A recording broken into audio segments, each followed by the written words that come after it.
রাত পোহালে যেখানে যেখানে নির্বাচন, তার মধ্যে আরও একটা গুরুত্বপূর্ণ কেন্দ্র হটস্পট সন্দেশখালী।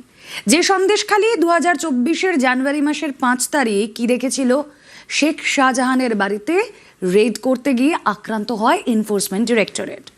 হামলায় মাথা ফেটে যায় ইডি অফিসারেরা। সন্দেশখালী নিয়ে সরগরম থাকে 2024-এর লোকসভা নির্বাচন। এবার রাজ্যের নজর সন্দেশখালীর দিকে, কারণ শেখ শাহজাহান পরবর্তী সময়েও নানা অভাব অভিযোগ উঠে এসেছে। সন্দেশখালী ঠিক কি ভাবছে এই রাতে, আসুন কথা বলি। সোমরাজ বন্দ্যোপাধ্যায় রয়েছেন সঙ্গে। সোমরাজ, দেখো, তুমি যেটা বলছিলে 2024 সালের 5ই জানুয়ারির পর থেকে পশ্চিমবঙ্গের রাজনীতিতে সন্দেশখালী একটা হটস্পট। তার কারণ সন্দেশখালী রাজনীতি বিভিন্ন ঘটনা দেখেছে।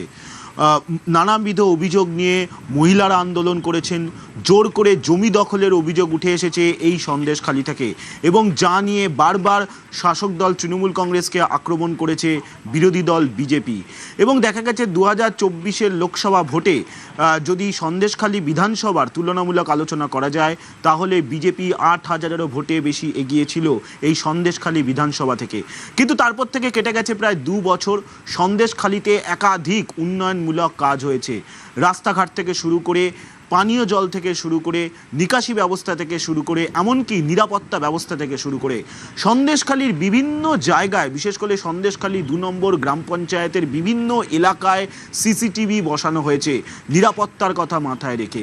অর্থাৎ গত 2 বছরে সন্দেশখালীর উন্নয়নের জায়গা, উন্নয়নের চিত্র বদলে গেছে। সন্দেশখালীর বিভিন্ন জায়গায় আর্সেনিক মুক্ত জল সরবরাহ ব্যবস্থা চালু হয়েছে। সন্দেশখালীর একাধিক রাস্তা কংক্রিটের রাস্তা হয়ে গেছে। অর্থাৎ উন্নয়নকে সামনে রেখেই অবশ্যই এরপরে মানুষ ঠিক কি মত দেন ভোট বাক্সে আমাদের নজর থাকবে। Thank you Somraj.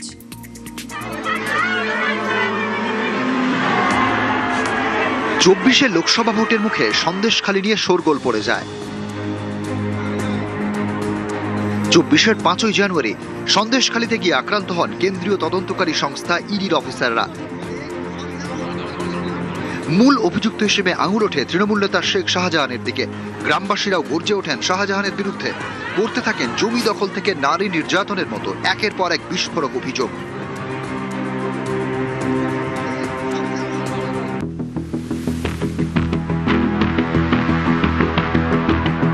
নদী জঙ্গলে ঘেরা সন্দেশখালী নিয়ে রাজ্য রাজনীতিতে শোরগোল পড়ে যায়।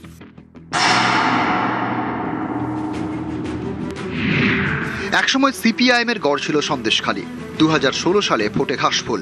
2021-এও তৃণমূল জেতে 39,000 ভোটে জয়ী হন সুকুমার মাহাতো। 24-এ তৃণমূল নেতা শেখ শাহজাহান এবং তার শাগরেদদের বিরুদ্ধে আন্দোলনে নামেন সন্দেশখালীর মহিলারা। অন্যতম মুখ হয়ে ওঠেন রেখা পাত্র। 24-এর লোকসভা ভোটে তাকে বসিরহাট কেন্দ্র থেকে টিকিট দেয় বিজেপি। তৃণমূলের কাছে তিনি হেরে যান 3,33,000 ভোটে। এই বসিরহাট লোকসভার মধ্যেই পড়ে সন্দেশখালী বিধানসভা আসন। 24-এর লোকসভা ভোটের ফলের নিরিখে সন্দেশখালীতে এগিয়ে ছিল বিজেপি। তারা 8,000 ভোটের লিড পায়। এবার রেখা পাত্রকে হিঙ্গলগঞ্জে প্রার্থী করেছে বিজেপি। এমন বুলডোজার চালাবো, রক্তাক্ত হয়ে যাবে, কিন্তু বাইরে এক ফোঁটা রক্ত থাকবে না, একটাও ছাড় পাবেন না। যে ষড়যন্ত্র করে, চক্রান্ত করে সন্দেশখালীকে ছোট করা হয়েছিল, মহিলাদের কাছে সাদা কাগজ নিয়ে সোজা গিয়ে বলা হয়েছিল যে সাদা কাগজে তোমরা সই করো। সেই কাগজগুলো বিজেপির নেতারা চিঠি আকারে ভরে জমা দিয়েছিল শ্লীলতাহানির অভিযোগ করে।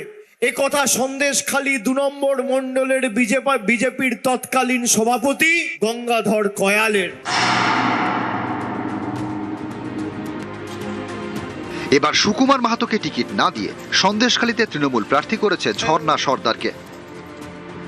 এই কেন্দ্রের বিজেপির প্রার্থী সনদ সর্দার। কংগ্রেস, সিপিএমও এখানে প্রার্থী দিয়েছে। এসআইআর সন্দেশখালী বিধানসভা কেন্দ্র থেকে বাদ পড়েছে 25,613 জনের নাম। এবার ভোটে কি ভাবছে সন্দেশখালী? সেখানে এবার কোন ফুল ফুটতে চলেছে? টিএমসি এসছে, রাস্তাঘাট, পানীয় জল, তারপর বিদ্যুৎ ব্যাপক হারে পৌঁছে দেওয়ার প্রত্যেক বাড়িতেই। তাছাড়া কিছু টিউবওয়েল সেটা হয়েছে। উন্নয়ন তো ভালোই হয়েছে। রাস্তাঘাট আপনি দেখতেই পাচ্ছেন যথেষ্ট ডেভেলপ।